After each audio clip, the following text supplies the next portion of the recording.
اللهم صل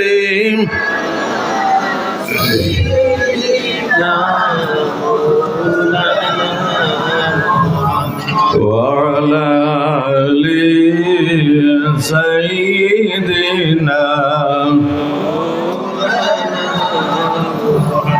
আমার মনে দুঃখ লাগে নবীজি না দেখিলাম, নবীর চরণ দোলা পাইলে চৌকে মুখে লাগাইতাম। আল্লাহুম্মা سيدنا مولانا محمد وعلى آله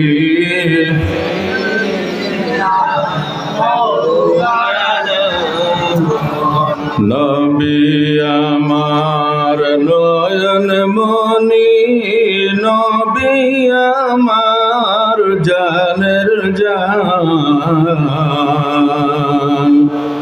নবী বিনে হয় না শান্তি, মন তাহে মোর পরিশান। আল্লাহুম্মা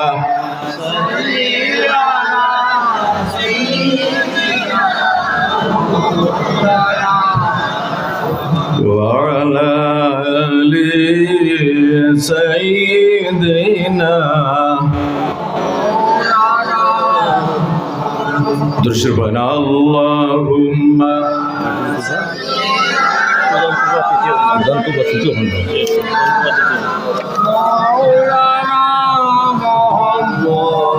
وعلى آل سيدنا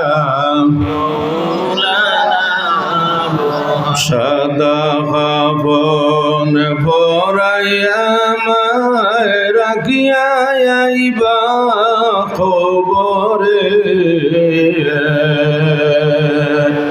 বন্ধু বান্ধব থাকবে না রে আমার সঙ্গে সফরে। আল্লাহুম্মা সাল্লি আলা সাইয়্যিদিনা মাওলানা মুহাম্মদ ওয়া আলা আলি সাইয়্যিদিনা মাওলানা মুহাম্মদ। ইলাহান্দি উজান কুফা তৃতীয় খণ্ড বেয়ালা পুরাতন জামে মসজিদ সংলগ্ন মাঠে আয়োজিত আজকের এই অত্যন্ত সন্ধ্যার দিনী মাহফিলের সম্মানিত সভাপতি সাহেব, সবাই উপস্থিত সম্মানিত উলামায়ে কেরাম, আমার শ্রদ্ধাভাজন মুরব্বী সাহাবান, প্রাণপ্রিয় যুবক ভাইয়েরা, বাড়িতে পর্দায় অবস্থানরত আমার মা বোনেরা, আপনাদের প্রত্যেকের মধ্যে আসসালামু আলাইকুম ওয়া রাহমাতুল্লাহ। ওয়া আলাইকুম আসসালাম ওয়া রাহমাতুল্লাহি ওয়া বারাকাতুহু। সম্মানিত হাজিরিন, বর্তমান যুগটা অত্যন্ত ফিতনাপূর্ণ যুগ। যে যুগে মানুষ তার ধর্ম নিয়ে আলোচনা করা এবং ধর্মের কাজ পালন করা অত্যন্ত কঠিন হয়ে দাঁড়িয়েছে। আমি ইঙ্গিতে বলবো, আপনারা বুঝে নেবেন। এজন্য তবে দিন ইসলামের আলোচনা আগেও ছিল, বর্তমানেও আছে, এবং যতদিন পর্যন্ত পৃথিবী টিকে থাকবে ততদিন পর্যন্ত ইসলামের আলোচনা চলবে। বর্তমান যে মাস চলতেছে প্রায় শেষ হওয়ার পথেই, মাসটি হলো মাহে শাবানুল মুআজ্জম। সামনে যে মাস আসতেছে এই মাসটির নাম অত্যন্ত সম্মানিত মাস, মাহে রমাদানুল মুবারক।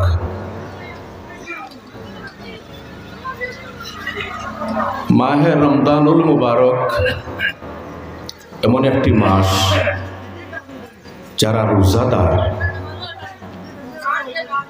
যারা অন্তরের মধ্যে যাদের আল্লাহ এবং আল্লাহ রসুলের মহব্বত আছে,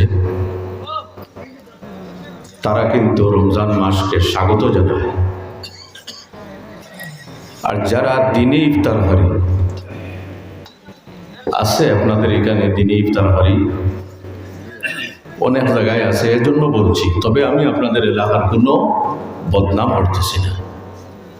যারা দিনে ইফতার করে তাদের জন্য অত্যন্ত চিন্তার মাস।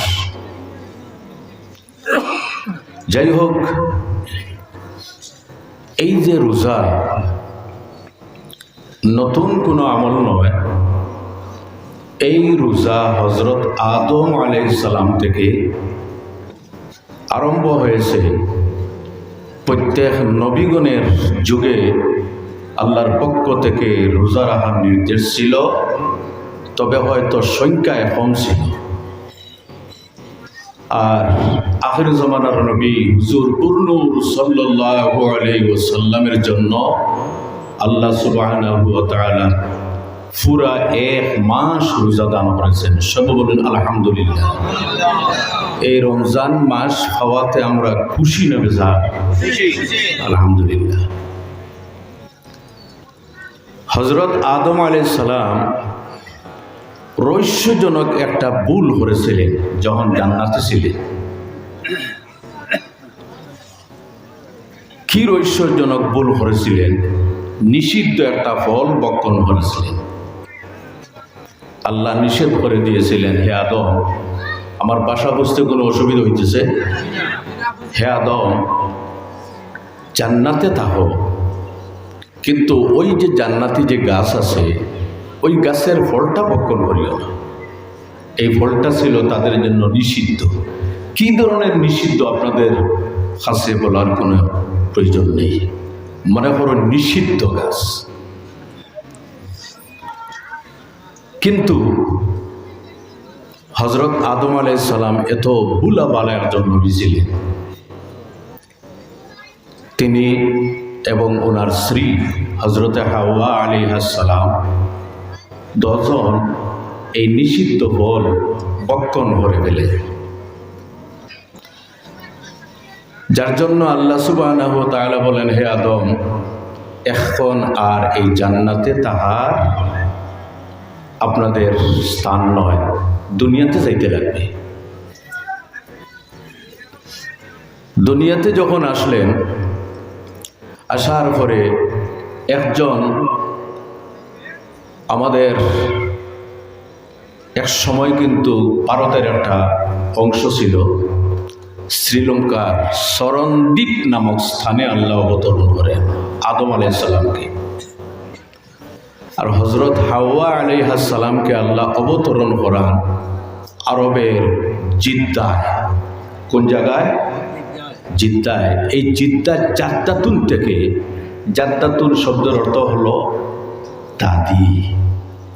হযরত হাওয়া আলাইহিস সালামের কবর মোবারক জিদ্দায় অবস্থিত। তারপরে এই নিষিদ্ধ ফল ভক্ষণ করার কারণে আল্লাহ সুবহানাহু ওয়া তাআলা স্বামী স্ত্রীর মধ্যে আল্লাহ বিচ্ছেদ ঘটাইয়া দিলেন। একজন শ্রীলঙ্কায় আর আরেকজন কোথায়? আপনারা একটু সাড়া দেবেন। আরেকজন কোথায়? জিদ্দায়। দুইজন যখন আলাদা আলাদা স্থানে হযরত আদম আলাইহিস সালাম ক্রন্দন আরম্ভ করে, হায় কি হইল? মাওয়াহিবুল দুনিয়া কিতাবের মধ্যে লেখা আছে, গোটা পৃথিবীর মানুষের ক্রন্দনের পানি এক জায়গায় যদি জমা করা হয়, হযরত আদম আলাইহিস সালাম প্রায় 300 বছর পর্যন্ত এই পৃথিবীতে ক্রন্দন করেছিলেন। ওনার নয়নের পানি যদি এক জায়গায় জমা করা হয় তাহলে হযরত আদম আলাইহিস সালামের নয়নের পানি সবচেয়ে বেশি হবে। যাই হোক, ক্রন্দন করতে করতে করতে করতে আরবের দিকে অগ্রসর হচ্ছে। আর হযরত হাওয়া আলাইহিস সালাম জিদ্দা দিকে, বর্তমান নাম তো সৌদি আরবিয়া, আসলে কিন্তু এটার নাম হলো আরব। নাম কি? আরবিতে হিজাজ বলে। হযরত হাওয়া আলাইহিস সালাম ওই দিকে অগ্রসর হইতেছে। অবশেষে দুইজনের সাক্ষাৎ ঘটল আরবের মধ্যে মিনার সন্নিকটে একটা জায়গা আছে, যে জায়গার নাম হলো আরাফার ময়দান। কি নাম? আরাফার ময়দান। হাজি সাহেব যারা আছেন আরাফার ময়দানে 9 তারিখ গিয়ে অবস্থান করতে লাগে, যেটাকে আরবিতে ওকুফ বলা হয়। যদি কোনো হাজি সাহেব আরাফার ময়দানে যদি ওকুফ না করেন, অবস্থান না করেন, তাহলে ওই হাজি সাহেব হাজি হবেন না। দুইজনের যখন সাক্ষাৎ আরাফার ময়দানে হলো, এক বর্ণনা মতে এই জায়গায় যদি হাজি সাহেব কেউ থাকেন, আরাফার মাঠের মধ্যে একটা পাহাড় আছে, যে পাহাড়ের নাম জবলে রহমত। উঁচু পাহাড় নয় যে পাহাড়ে উঠা সম্ভব। এই জবলে রহমতের উপর একটা স্তম্ভ ফিলার তৈরি আছে, সাদা স্তম্ভ। এই ফিলারের আশেপাশে দুইজনের যখন সাক্ষাৎ হয়, সাক্ষাৎ হওয়ার পরে এত বেশি ক্রন্দন করেন এবং আল্লাহর দরবারে দোয়া করেন, রব্বানা যালামনা আনফুসানা। আমার সঙ্গে পড়েন, ওয়া ইল্লাম তাগফির লানা ওয়া তারহামনা লানাকুনান্না মিনাল খাসিরিন। রব্বানা যালামনা আনফুসানা, আয় আল্লাহ, আমরা আমাদের জানের উপর আমরা জুলুম করে ফেলেছি। ওয়া ইল্লাম তাগফির লানা ওয়া তারহামনা, যদি আপনি ক্ষমা না করো এবং দয়া না করো, লানাকুনান্না মিনাল খাসিরিন, আয় আল্লাহ, আমরা ক্ষতিগ্রস্তদের অন্তর্ভুক্ত হয়ে যাব। এর মধ্যে হযরত আদম আলাইহিস সালামের অন্তরের মধ্যে একটা লেখা ভাসল। আপনারা গভীর মনোযোগের সাথে কিন্তু শুনবেন। কি গভীর চিন্তা! এই চিন্তার মধ্যে আসলো, আল্লাহ সুবহানাহু ওয়া তাআলা যখন হযরত আদমকে সৃষ্টি করেন, সৃষ্টি করার পরে হযরত আদম আরশের মধ্যে লেখা দেখেন, লা ইলাহা ইল্লাল্লাহু মুহাম্মাদুর রাসূলুল্লাহ। আল্লাহর দরবারে দোয়া করেন, আয় আল্লাহ, আপনার নামের সাথে নিশ্চয় আপনার প্রিয় একজন নবীর নাম সংযুক্ত আছে। যদি আপনার প্রিয় যদি না হতেন, তাহলে আপনার নামের সঙ্গে সংযুক্ত থাকত না। আমি উনার ওসিলা আপনার দরবারে পেশ করতেছি।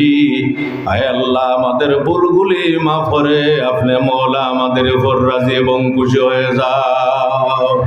রব্বুল আলামিন বলেন, হে আদম, যদি আমার আগের জমানার নবীর ওসিলা যদি তুমি আমার দরবারে পেশ না করতে, তাহলে সমস্ত জীবন কিন্তু পৃথিবীতে ক্রন্দন করতে আমি আল্লাহ তোমার তওবা কবুল করতাম না।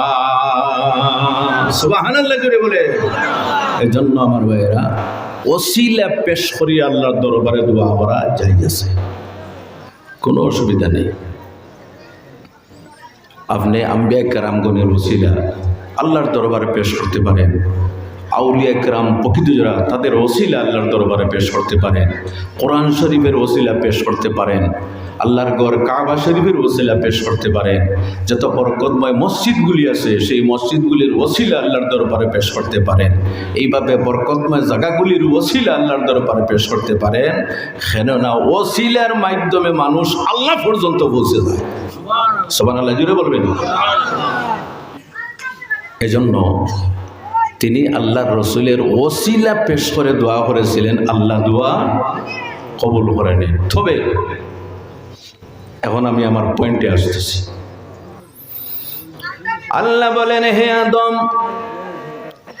এই নিষিদ্ধ ফল ভক্ষণ করার কারণে তোমার মধ্যে এই নিষিদ্ধ ফলের কিন্তু ব্যাড এফেক্ট থাকবে, মন্দ আসর থাকবে।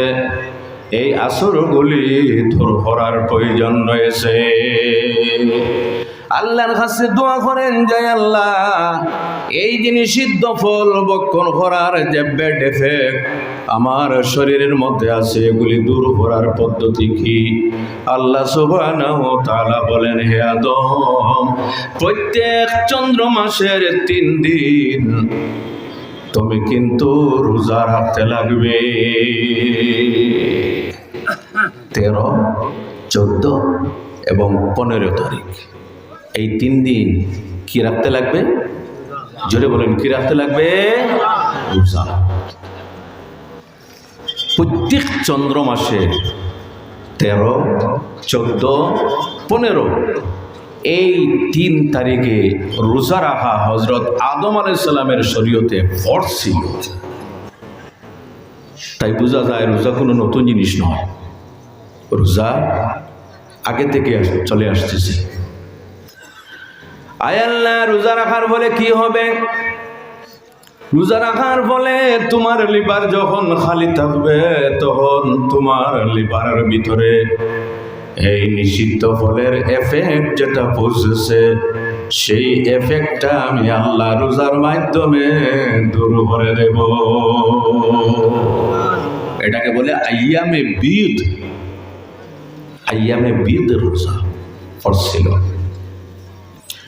এজন্য আমার ভাইয়েরা, এইভাবে প্রত্যেক মাসের 3 তারিখ রোজা রাখা দীর্ঘদিন পর্যন্ত চলতে থাকলো।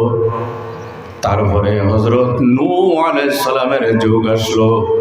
হযরত নূহ আলাইহিস সালামের যুগে ছিল 1 দিন রোজা রাখলে 2 দিন মধ্যে ছাড়িয়ে রাখা হতো, আবার রোজা রাখা হতো 2 দিন পর পর রোজা রাখা হতো। এই ছিল নিয়ম হযরত নূহ আলাইহিস সালামের। আবার যখন মুসা কলিমুল্লাহ আলাইহিস সালামের যুগ আসলো, মুসা কলিমুল্লাহ আলাইহিস সালামের যুগে ইসলামী 12 মাসের প্রথম মাস যেটা, সেটার নাম আপনারা বলবেন কি নাম? আলহামদুলিল্লাহ, কি নাম? মুহররমুল হারাম। জোরে বলেন, কি নাম? এই ওয়াজের মাহফিল কিন্তু সাধারণ মাহফিল নয়, এটা কিন্তু একটা ক্লাসের রুমের মতো। ইসলামী 12 মাসের প্রথম মাস মাহে মুহররমুল হারাম। আজকে ক্লাস 9-এর হাই স্কুলে যে অ্যারাবিক পরীক্ষা হয়েছে, সেই অ্যারাবিক পরীক্ষার প্রথমে যে কয়েকটা কোয়েশ্চন, সেই কোয়েশ্চনের মধ্যে ছিল ইসলামী 12 মাসের প্রথম মাস কোনটি?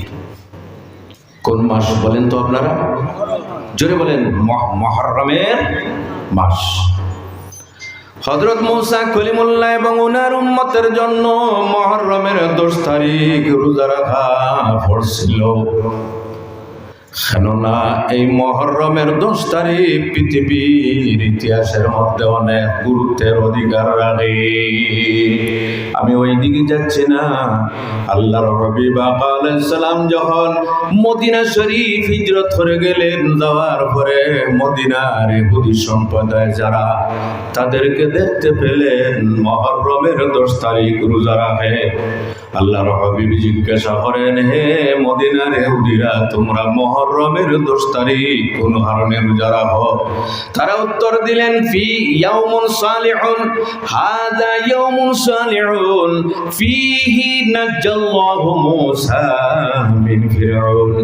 এই দিনটা অত্যন্ত পবিত্র দিন, যে দিন আল্লাহ সুবহানাহু ওয়া তাআলা হযরত মূসা কলিমুল্লাহকে ফেরাউনের কবল থেকে নাজাত দিয়েছিলেন। এখানে একটা পয়েন্ট আছে, যেদিন মূসা কলিমুল্লাহ এবং ওনার সম্প্রদায় যারা তাদেরকে আল্লাহ লোহিত সাগর পার করাইয়া যখন ফেরাউনের কবল থেকে মুক্তি দিয়েছিলেন, সেই দিন যদি তাদের জন্য মুক্তি দিবস হিসাবে দেখে এবং ওই দিন রোজা রাখা শুকরিয়া হিসাবে তাদের জন্য ছিল। আরে আমাদের নবী, মানবতার মুক্তির নবী, নূরের নবী হুজুর নূর সাল্লাল্লাহু আলাইহি ওয়াসাল্লাম যেদিন জন্মগ্রহণ করেছিলেন, সেই দিন আমাদের কাছে কেন বরকতময় হবে না? সুবহানাল্লাহ। এজন্য তাদের জন্য মুক্তি দিবস ছিল মুহররমের 10 তারিখ, আর আমাদের কাছে গোটা পৃথিবীর মানবতার মুক্তির জন্য আল্লাহ যে নবীকে পৃথিবীতে পাঠিয়েছিলেন, সেই নবী আপনার রবিউল আউয়াল মাসের 12 তারিখ পৃথিবীতে এসেছিলেন। এই তারিখটাও গোটা পৃথিবীর মুসলমানের কাছে অত্যন্ত বরকতময়, ঠিক কিনা? এজন্য আমরা এই রবিউল আউয়াল মাসের 12 তারিখ বিভিন্ন পালক কর্মসূচির মাধ্যমে আমরা পালন করি কিনা? তারপরে আমার ভাইয়েরা, আল্লাহর হাবিব আলাইহিস সালাম বলেন, হে ইহুদিরা, তোমরা মুহররম মাসের 10 তারিখে রোজা রাখো। নাহনু আহাক্কু বিমূসা মিনকুম ফাসামাহু ওয়া আমারা বিসিয়ামিহি। আল্লাহর হাবিব বলেন, তোমরা যদি মূসা কলিমুল্লাহর উম্মত হয়ে তোমরা রোজা রাখো, তাহলে আমিও নবী, মূসা কলিমুল্লাহ নবী। ওদিকে একজন নবী, নবীর আমল অনুসরণ করতে পারেন। আমিও মুহররমের 10 তারিখে রোজা রাখবো এবং রোজা রাখার নির্দেশ দিব।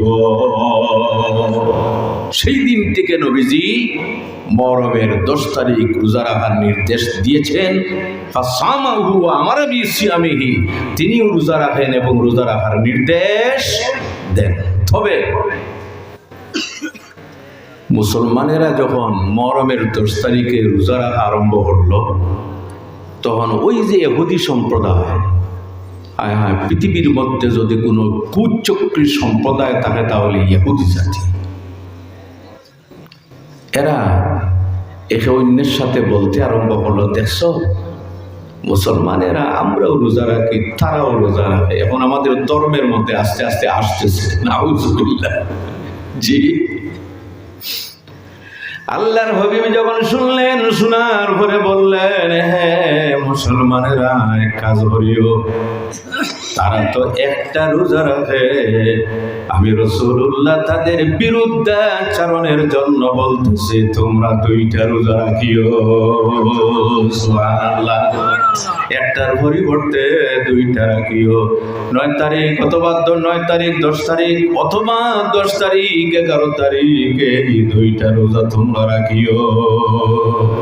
তারপরে আমার ভাইয়েরা, আল্লাহর হাবিব আলাইহিস সালাম পৃথিবীর মধ্যে আসলেন।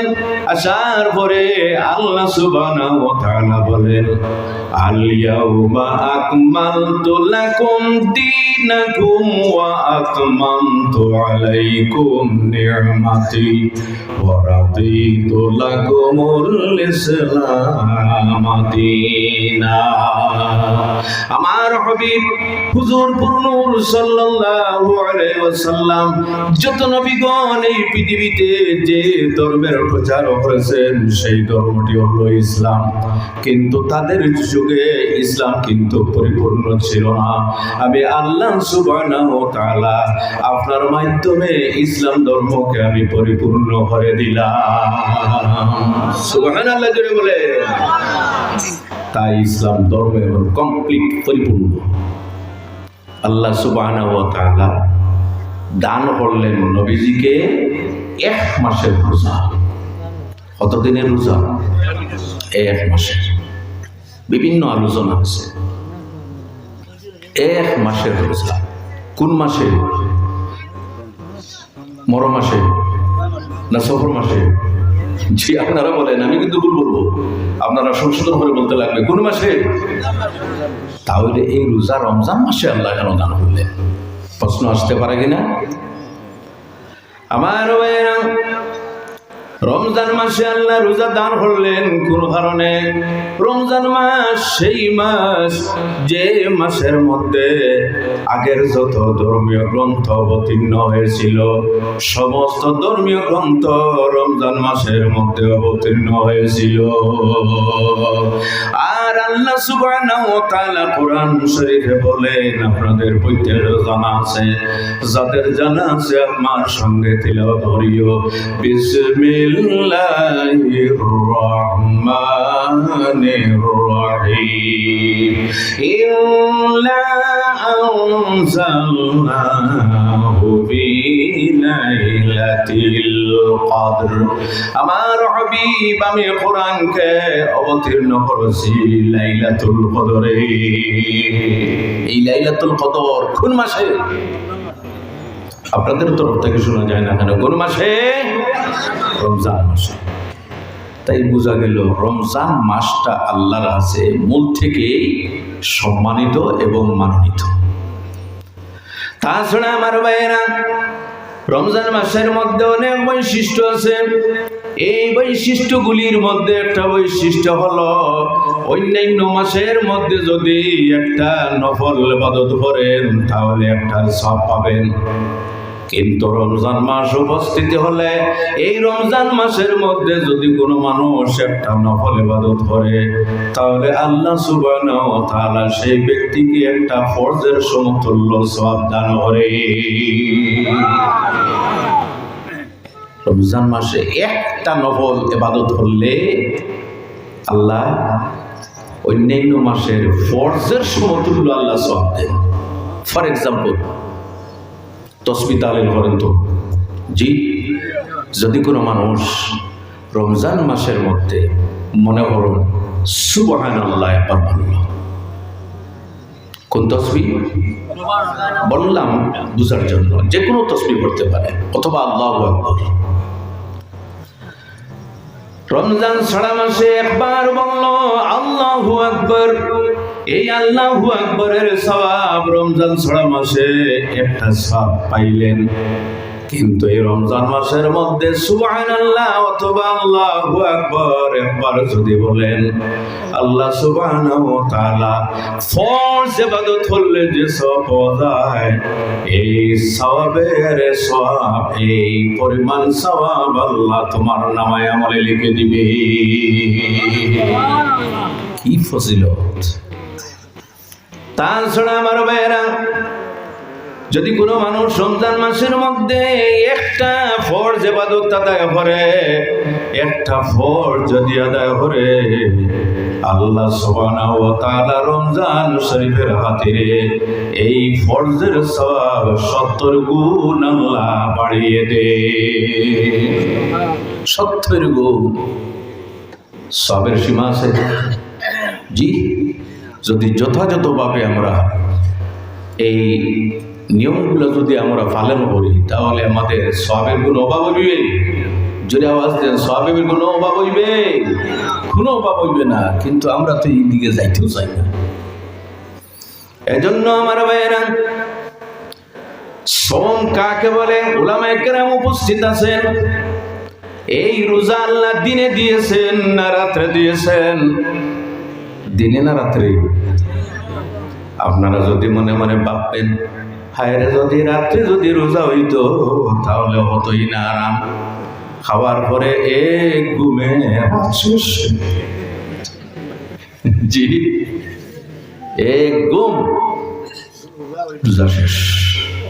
হ্যাঁ আমার ভাইয়েরা, এখন আমি কিছু বিশ্লেষণ করি। মানুষের শরীর একটা আছে, আর শরীরের মধ্যে আরেকটা জিনিস আছে যেটার নাম হলো রূহ। আরবিতে রূহ বলে এবং বাংলাতে আত্মা বলে। কি বলে বাংলাতে? আত্মা। বুঝেন তো আপনারা?